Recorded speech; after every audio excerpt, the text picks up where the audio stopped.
জঙ্গলমহলের অন্যতম বড় উৎসব ভাদু। ভাদ্র মাসের সংক্রান্তিতে জঙ্গলমহল পুরুলিয়ায় পালিত হয় ভাদু উৎসব। কথিত আছে, কাশীপুরের রাজার কন্যা ভদ্রাবতীর অকাল প্রয়াণে শোকার্ত রাজা ভাদ্র মাসের সংক্রান্তিতে শুরু করেছিলেন ভাদুর পুজো। প্রাচীন রীতি অনুযায়ী তখন থেকেই ছোট নাগপুরের কিছু অংশ এবং জঙ্গলমহল জুড়ে এই পুজো হয়ে আসছে। কাশীপুরের মহারাজা ছিলেন এক, ওনার বিটি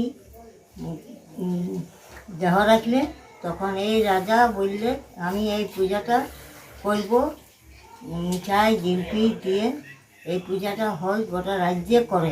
ভাদ্র মাসে যেটা সংক্রান্তি হয় সেই দিন আমরা এটা বিশ্বকর্মার আগের দিনে এটা আমরা ভাদু পূজা করি। পূজা করে এটা সংক্রান্তির দিনে কারো যদি ছেলে মেয়ে হয় তার আমরা ভাদু পূজা উৎসব মানাই। খাজা গজা রকমারি জিলিপি তৈরি করে থালা সাজিয়ে ভাদু মাকে নিবেদন করা হয়। রাতভর নাচে গানে উৎসবে মাতেন জেলাবাসী। ভাদুর অনেকটা জানা আমার শোনাই আর কি, তবে কথিত আছে যে মিষ্টি মিষ্টি বলতে জিলাপি।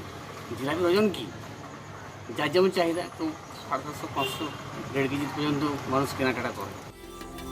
দুর্গাপুজোর আগে জেলার অন্যতম বড় উৎসব ভাদু।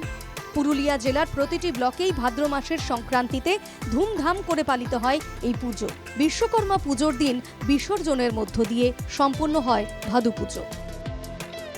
পুরুলিয়া থেকে বুদ্ধদেব পাত্র রিপোর্ট, NKTV বাংলা।